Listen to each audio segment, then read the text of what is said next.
We return to one of our two big stories. Let's go back to federal court with Rob Masson. Rob.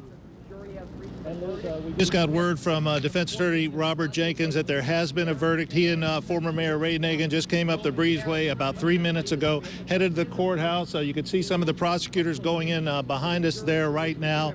We had been told about an hour ago the jury had ordered lunch and that their deliberations were continuing.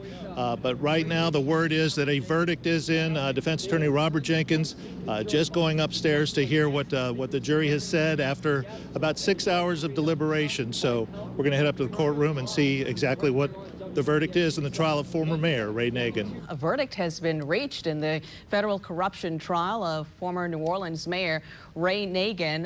Extremely swift for some people who have been observing this. John Snell is joining me right now in studio. It seems like they just started to me for a 21-count indictment. You know, I guess we have to remember that, I think it's a good point that they did have a day to sleep on this. They worked, roughly 3 hours on Monday, and they worked roughly 3 hours today.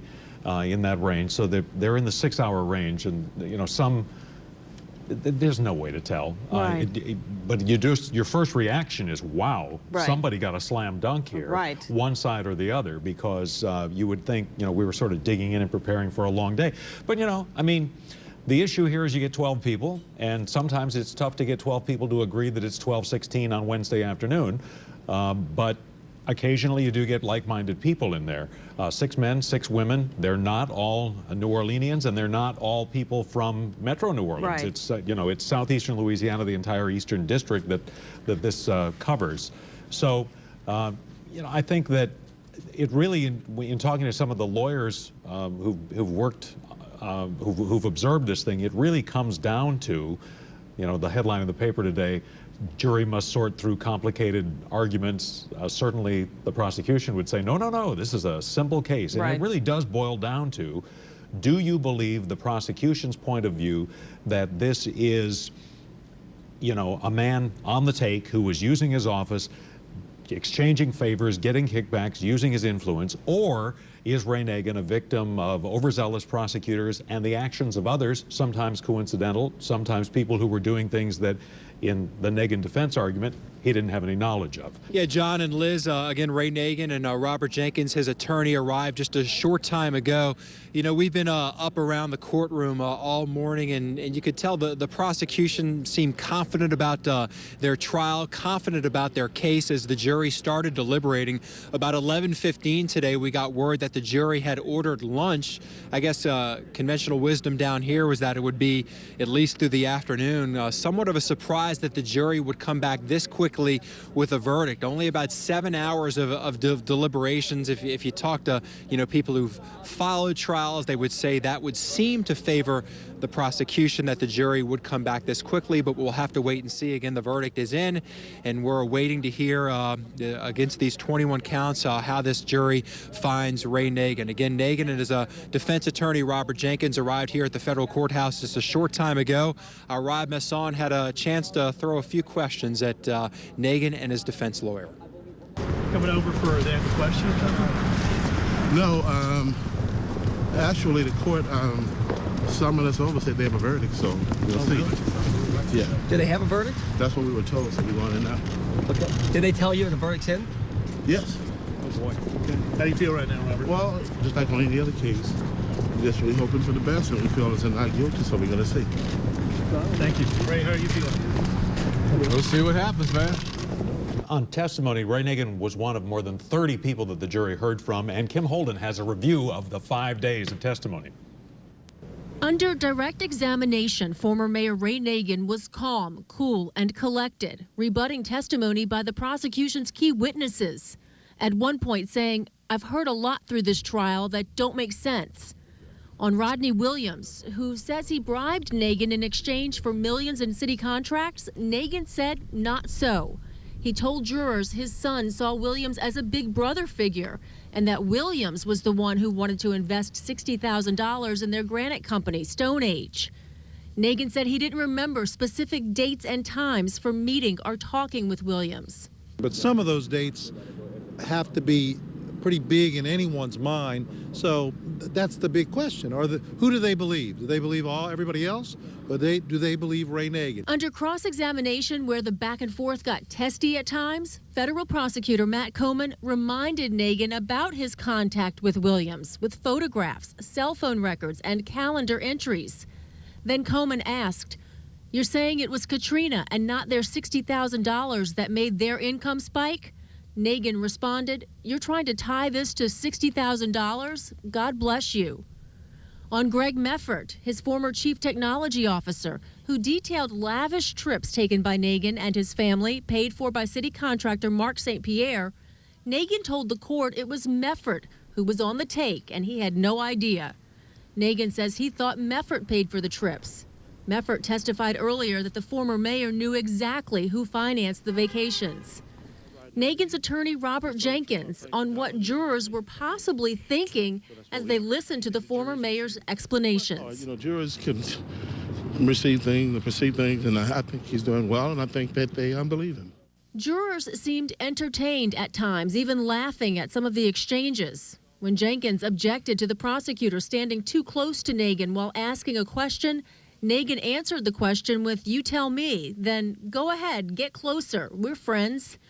As for his relationship with another city contractor, Frank Fradella, Nagin testified he did meet with him a number of times, but says it was always about development projects he believed would help move the city forward at a time when post-Katrina federal dollars were slow to arrive.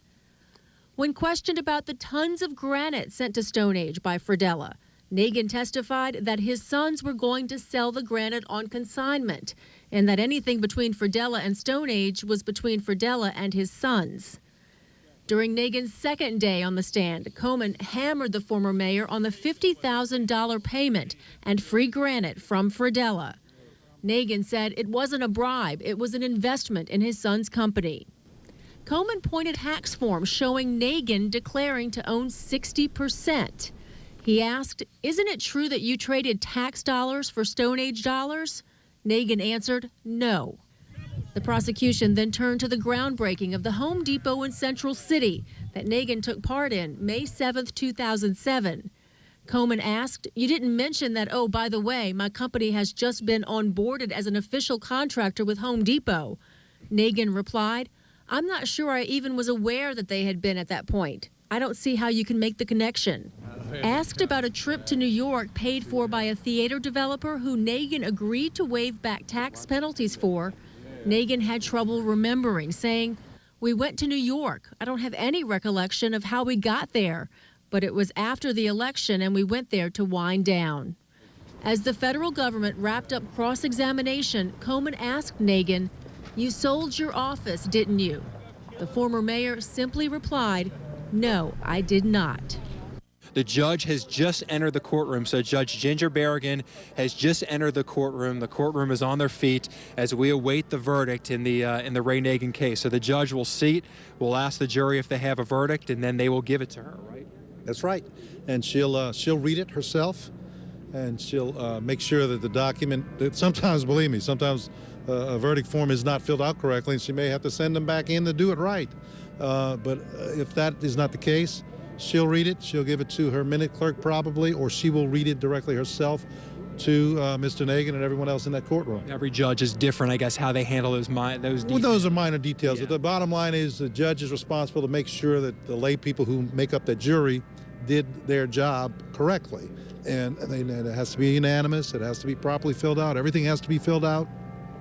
Has to be signed. All these little things, but that's the rules. And once that's done, we're all going to know what happened. All right, we're getting the rating the verdicts in. Count 1, conspiracy, Ray Nagin is guilty. Count 2, bribery. That involves a $60,000 payoff from Rodney Williams. He is guilty. Count 3, bribery, $2,250 check from Rodney Williams. The jury finds him guilty. So right now, on counts 1, 2, and 3, also count 4, bribery involving Frank Fradella and a payment of granite. The jury has found him guilty of that as well. So count 1, conspiracy, Ray Nagin is guilty. Count 2, 3, and 4, all bribery counts, Ray Nagin has been found guilty by the jury as we await the remaining counts. But right now, Joe, 1 through 4, guilty. Those are big ones. Those are big ones. They're the ones that are carrying a lot of time. The smaller amount of times are those IRS charges. These are big charges. They just told me. Can you tell me that one more time? Count 7 in my ear. Okay, count 7. He is not guilty, which is a $10,000 cash payoff from Rodney Williams. So 5 and 6 are guilty. So a $50,000 check from Frank Fradella, Mike McGrath, guilty. 6 guilty. 7 $10,000 cash payoff from Rodney Williams, not guilty. And then count 8 honest services wire fraud involving Frank Fradella. That is guilty. Is that correct? That's the big one. That's the one that holds up to 20 years in penalties of wire fraud. So that's a big one against Nagin. And there are 8 through 16, so those are 8 counts of wire fraud where they found him guilty of all of those. Well, unless they and that is again the consulting contract that Nagin got with Frank Fradella after So 8 through 16 is guilty. Okay, those are the big ones. Wire fraud carries the bigger penalties, and let's see what they do with I guess the tax ones are coming up. We're waiting count 17, which is a money laundering conspiracy, and then also counts 18 through 21 would be the filing the false tax returns from 2005, 2006, 2007, and 2008. So far guilty on most of these counts. Yeah, the horses are out in the field. They're running away now. Doesn't even matter. All except count 7, he is guilty. So Ray Nagin guilty on 20 of 21 counts. Let's bring you in, Rob, because I want you to kind of give us a reaction in the courtroom. As this verdict's going down, Judge Berrigan is reading the verdict. What was the reaction of Ray Nagin? What was the reaction in the courtroom? Nagin looked straight ahead the whole time. Very little reaction out of him. The judge pulled the jurors afterwards, though, and every one of them seemed a little bit reluctant, a little bit sad as they affirmed the guilty verdicts on all but one of these counts. The only one was count 7 that came in not guilty. That was one of the counts regarding Rodney Williams. But aside from that, a unanimous verdict. A lot of people believe that if it came back soon, it would be bad for Ray Nagin, and indeed it was. Did he look at the jury? Did he make any? No, he didn't. He was very hesitant to come into the courtroom. His attorneys were in there for a good 10 or 15 minutes before Ray Nagin entered the courtroom. He stayed out in the hallway. He stood the whole time. Very, very little eye contact with the jurors. The alternates came in first. They seemed happy, obviously relieved that they weren't in on the decision. But as the jurors filed in, you could tell that they didn't feel good about the decision they had to render against Ray Nagin today. These things, there's no happiness in a criminal trial. Believe me, there are no winners. The prosecution feels relieved to be complete, but don't forget, everybody here has family members. It's tough. These are tough days, and it's a tough day for the city of New Orleans. Former New Orleans Mayor Ray Nagin watched stoically as jurors read off guilty verdict after guilty verdict. In the end, jurors agreed with the government that Nagin's acceptance of bribes, free trips, and more crossed the line to corruption. They convicted him on 20 of the 21 counts against him. Here's how it breaks down. Nagin, guilty of conspiracy related to bribery and kickback schemes involving city contracts and his granite business. Guilty on counts 2 through 6 related to bribery. Counts 8 through 16, the wire fraud counts. The jury also found him guilty of money laundering and 4 counts of filing false tax returns. The single not guilty verdict came on count number 7 on bribery related to a $10,000 payoff from Rodney Williams and his company. We begin our coverage with Lee Zurich live at federal court. John and Nancy, Ray Nagin will be sentenced on June 11th. He will become the first mayor in the history of New Orleans to serve time in federal prison on federal corruption charges. Our Rob Masson was in the courtroom for the entire trial, and he joins us live with more on the verdict and Nagin's reaction inside the courtroom. And Lee, it was a fast trial, and a lot of people believe it was a fast verdict, too. Not many people expecting it to come in just after lunch like it did. Rather extraordinary scene watching Ray Nagin walk out of this courtroom a couple of hours ago, guilty on 20 of the 21 counts, walking right past Gallier Hall and the reviewing stands where we've interviewed him so many times for Mardi Gras before, but the mayor maintaining his innocence as he left federal court. Former Mayor Ray Nagin left court over an hour after the verdict was rendered, guilty on 20 of 21 counts. I maintain my innocence. The 12-member jury deliberated for 6 hours with a full-day break in between due to a juror illness. One juror told Fox 8 after the verdict, prosecutors presented a tremendous case with overwhelming evidence. 5 people testified they were bribed and shaken down by the former mayor.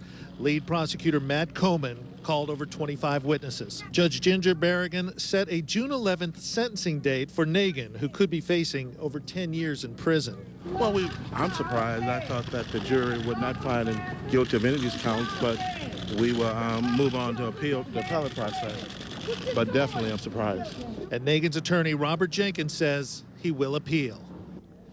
And we talked to one jury. She said she was impressed by the prosecution's case, the overwhelming evidence, she said. Prosecutors calling over 25 witnesses. The Nagin defense team calling just 5, including the former mayor himself, who testified for about a day and a half. A little bit feisty the first day. Seems like he was worn down the second day, Lee, but obviously not enough to sway enough of these jurors to go not guilty. And again, not much reaction from him in the courtroom, but his wife did show some emotion. Absolutely. Salitha Nagin, the only member of the Nagin family who was there every day with the mayor, the former mayor, crying, weeping in the courtroom. It took them about an hour to come down for her and the family to collect themselves after this verdict, which could mean he's going away for a while. All right, Rob Messon. Tonight, one of the jurors who found Ray Nagin guilty of almost every count against him says the former mayor did very little to sway the jury when he took the stand. Jurors agreed with the government that Nagin accepted money, free trips, and truckloads of granite for his family business from city contractors.